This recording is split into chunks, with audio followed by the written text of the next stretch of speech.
अभी जो हमारा नेक्स्ट टॉपिक आ जाता है वो आ जाता है दूध की परीक्षा पे। ठीक है, जो हमने लास्ट टाइम किया था मूत्र का परीक्षा, ठीक है, उसके बाद आता है दूध की परीक्षा। दूध में यहाँ पर क्या बोला गया, जैसे कि अगर कोई रोगी है, उनके घर से अगर कोई जाता है डॉक्टर के पास, ठीक है ना, चिकित्सक के पास जाता है, तो जो जा रहा है चिकित्सक को लेने के लिए, तो उसको क्या बोला जाता है, दूध बोला जाता है। उन्होंने ना दूध के कुछ भेद मतलब कि बताए हुए हैं कि कौन कब मानना चाहिए कि जो दूध आ रहा है तो वो क्या है, वो सही है या वो गलत है पेशेंट के लिए। ठीक है, तो उन्होंने एक जो आचार्य शारंगधर है, इनका एक मत है कि अगर जो दूत है, ठीक है ना, वो क्या है, सजीव दिशा की तरफ से आए। इट मीन्स ये बोला जाता है कि जिस तरफ से क्या है वैद का नासारंध्र जो है चल रहा हो। जैसे कि हमारे दो नोस्ट्रिल्स होते हैं, तो होता क्या है कि या तो लेफ्ट चलता है या तो राइट से हम सांस लेते हैं। तो उन्होंने बोला कि अगर कोई दूत आया, डॉक्टर बैठा हुआ था, वो अगर राइट साइड से उसका क्या है सांस चल रही थी, अगर वो जो पेशेंट है, जो उसका दूत है, वो आकर क्या है राइट साइड बैठे, तब तो पेशेंट के लिए क्या है वो साध्य रहेगा। अगर वो जो दूत है अगर वो लेफ्ट साइड आके बैठेगा तो उसके लिए क्या है असाध्य माना गया है। नेक्स्ट रहता है कि दूत के जो मार्ग है उसमें क्या शुभ अशुभ के बारे में बताया। अगर जो दूत है उसको क्या है रास्ते में कोई शुभ चीज़ दिखती है, कोई शगुन वाली चीज़ दिखती है, तो रोगी के लिए क्या होगा, अशुभ होगा। अगर दूत या वैद्य को क्या है कोई शुभ चीज़ दिखती है, तो उसके लिए रोगी के लिए ये क्या होगा, ये शुभ समाचार होगा। ठीक है, अगर वैद्य मतलब कि अगर कोई वैद्य रास्ते में कुछ अच्छी चीज़ देखता है तो रोगी के लिए क्या है वो शुभ संकेत होंगे। नेक्स्ट उन्होंने बोला कि स्वप्न, अगर जो रोगी है उसको स्वप्न में क्या है जलोका दिखे, भ्रामरी मीन्स मधुमक्खी दिखे, सर्प दिखे, कांटे दिखे, तो ऐसे अगर कोई रोगी अगर कोई मतलब रोगी को दिखे तो वो क्या है वो स्वस्थ हो जाता है। अगर किसी स्वस्थ व्यक्ति को इन चीज़ों के सपने दिखाई देते हैं, मीन्स ये सपने में आते हैं, तो उनको धन की क्या होती है, प्राप्ति होती है। ठीक है, ये क्या है, ये हमारा दूध की परीक्षा के उन्होंने एक्सप्लेनेशन की है और रोगी को लेकर उसके स्वपन को लेकर उन्होंने एक बात रखी है। नेक्स्ट जो आ जाता है वो आ जाता है कि नर देह में रंध्र, जो रंध्र है उनके बारे में एक्सप्लेनेशन की गई है। और ये कहाँ दिया गया है, ये दिया गया है शारंगधर पूर्व खंड 5 में। ठीक है ना, कला आदि व्याख्या नाम जो है उस अध्याय में इसके बारे में एक्सप्लेनेशन की गई है।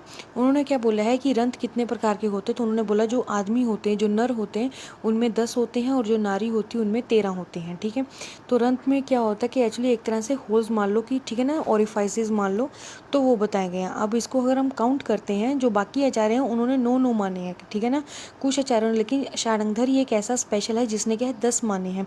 तो जो 9 माने उसमें कौन कौन से कॉमन आ जाते हैं कि जैसे नासा के भी 2 होते हैं नोस्ट्रल्स, हमारे क्या हो गए, उसके बाद नेत्र हो गए, ठीक है ना, नयन, ठीक है, उसके बाद कर्ण।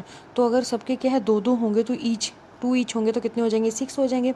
उसके बाद मूत्र, गुदा और मुख, तो इनमें एक एक होता है तो कितने हो गए, 3 हो गए। तो 9 3 कितने, 6 3 कितने हो गए, 9 हो गए। 9 के बाद क्या है कि जो मस्तिष्क है उसको क्या मान लिया इन्होंने 10th। ठीक है ना, जो इन्होंने अलग से माना है वो क्या है, मस्तिष्क माना है, शिर माना है, तो उसको क्या मान लिया इन्होंने 10th। तो टोटल कितने हो गए, 10 हो गए। अगर स्त्रियों में जो उन्होंने बोला 13, तो 3 कौन कौन से होते हैं, उसमें आ जाता है कि एक गर्भाशय और 2 स्तन्य बताए गए हैं। ठीक है, नेक्स्ट अगला आ जाती है कला। कला के बारे में उन्होंने क्या एक्सप्लेनेशन किया। जो कला है, तो कला के बारे में उन्होंने बताया है कि जो कला है वो कितने प्रकार की होती है, 7 प्रकार की होती है। अब 7 प्रकार में क्या है, 4 तो धातु ही बताई गई हैं। कौन कौन सी, ऊपर देखो मांस है, रक्त है, मेद है, और लास्ट 7 तो देखो क्या लिखा है, रेतस। ठीक है, तो क्या है, रक्त रस नहीं है तो रक्त मांस मेद, ठीक है ना, क्या जाता है, रक्त मांस मेद, 3 आ गई। ठीक है, और क्या है, शुक्र में इन्होंने क्या बोल दिया, दैट इज रेत। ठीक है ना, रेतस। उसके बाद जो बीच में बची हुई हैं वो कौन सी आ जाती हैं, एक तो आ जाती है यकृत प्लीहा, आंत्र, और क्या आ जाता है, अग्निधरा। ठीक है, क्या आ जाती है, अग्निधरा।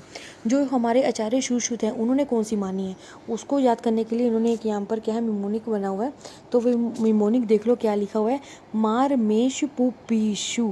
ठीक है ना, क्या लिखा है, मार मेष पुपीशु। तो म से आ जाएगा मांस, र से आ जाएगा रक्त, मैं से आ जाएगा मेद, श से आ जाएगा श्लेष्म, ठीक है, मतलब कफ। उसके बाद पू से आ जाएगा पुरुष, पी से आ जाएगा पित्त, और शु से आ जाएगा शुक्र। ठीक है ना, मार मेष पू पीशु। ठीक है, ये चीज़ बताई गई है। नेक्स्ट अगला आ जाता है आशय। तो आशय कितने माने हैं, तो आशय क्या बोला कि पुरुषों में 7 माने, स्त्रियों में 10 माने हैं। अब जो 7 माने उनके नाम लिखे हुए हैं कि श्लेष्म हो गया, आमज हो गया, अग्नाशय हो गया, पवनाशय हो गया, मलाशय हो गया, बस्ती हो गया, रक्त जीवन रक्त, ठीक है ना, उरय हो गया। ये कितने हो गए टोटल मिला के 7 हो गए। लेकिन जो क्या है स्त्रियों में कितने बोले 10 बोले, तो 3 कौन से एक्स्ट्रा आएंगे, वही वाले आएंगे। एक तो गर्भाशय आ जाएगा और प्लस में 2 क्या हो जाएंगे, स्तन्य आशय हो जाएंगे। तो टोटल कुल मिलाकर कितने हो जाएंगे, टोटल कुल मिलाकर ये 10 हो जाएंगे। ठीक है। जो अष्टांग हृदय और अष्टांग संग्रह है उन्होंने भी क्या है आचार्य सुश्रुत की तरह ही उन्होंने माने हैं जो बताए गए हैं।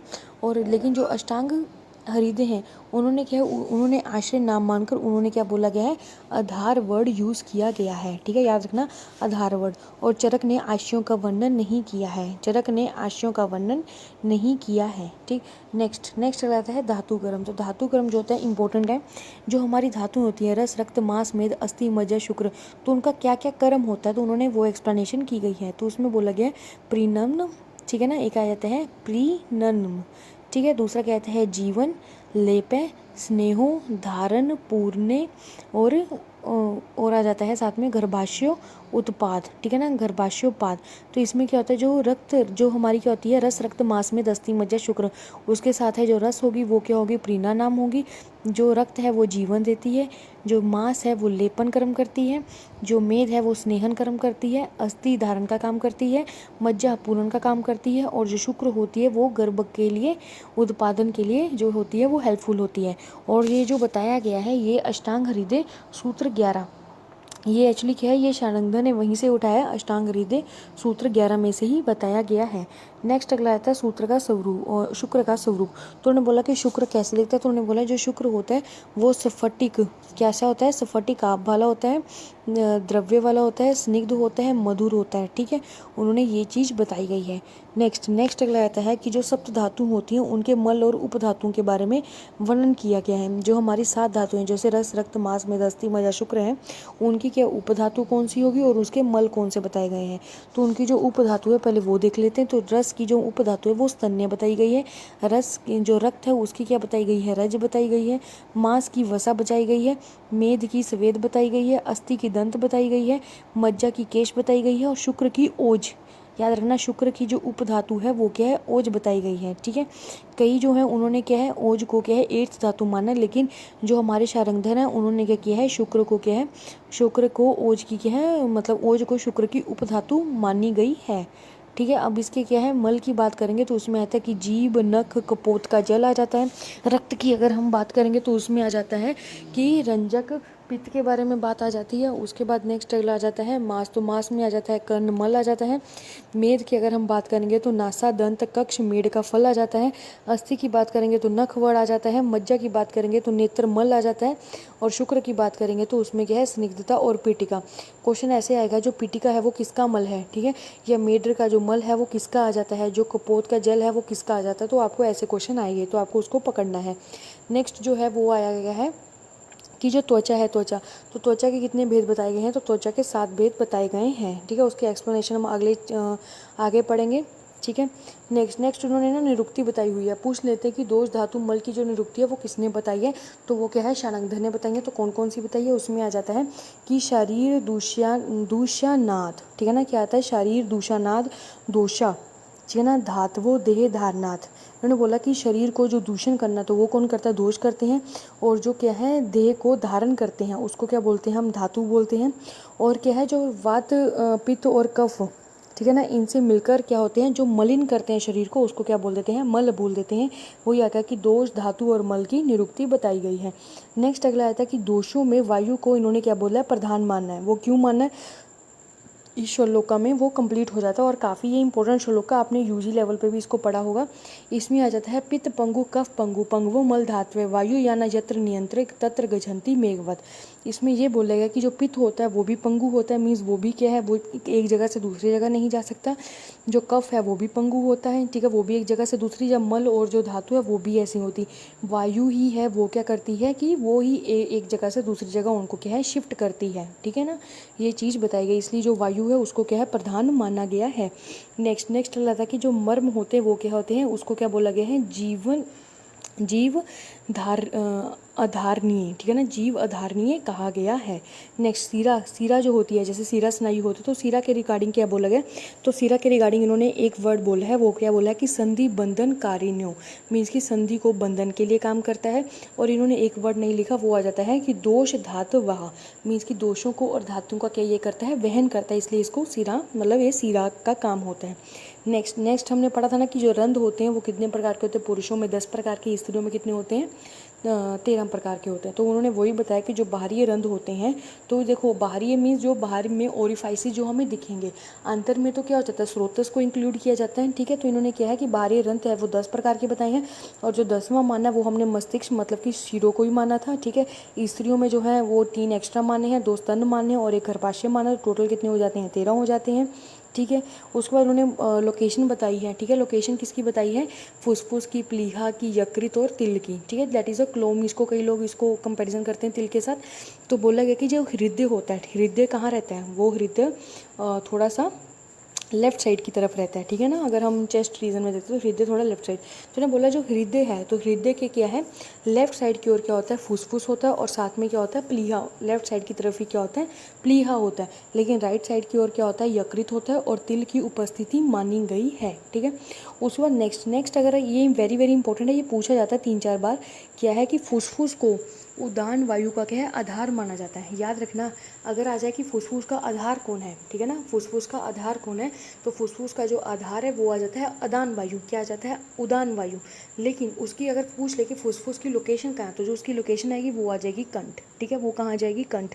नेक्स्ट अगला आता है कि रक्त वही जो सिराएं हैं उसका जो मूल बताया गया है वो कहाँ बताया गया है, प्लीहा में बताया गया है, ठीक है ना। जो रक्तवाही सिराओं का जो मूल है वो कहाँ है, प्लीहा में है, यकृत में नहीं है। और उसके बाद क्या रहता है कि जो यकृत को क्या है, रक्तपित्त का स्थान माना गया है, ठीक है। जो रक्तपित्त नहीं, रंजक पित्त, तो उन्होंने ये बोला कि रंजक पित्त का स्थान क्या माना गया है, तो रंजक पित्त का जो स्थान माना गया है वो है यकृत। जो अकॉर्डिंग टू जो वाग्भट हैं, तो उन्होंने कितना माना है, उन्होंने माना है कि जो रक्तपित्त का स्थान है वो अमाशय बताया गया है, क्या बताया गया है, अमाशय, ठीक है। इस चीज़ को हमेशा नोट करना कि रक्त वही जो सिराएं हैं, कई बार क्या होता है लोग हृदय लगा देते हैं, तो उसका जो रक्त वही सिराएं हैं उसका जो मूल बताया गया है वो बताया गया है प्लीहा, ठीक है। ध्यान रखना कि रक्त वही सिराओं का जो मूल बताया गया है वो बताया गया है प्लीहा।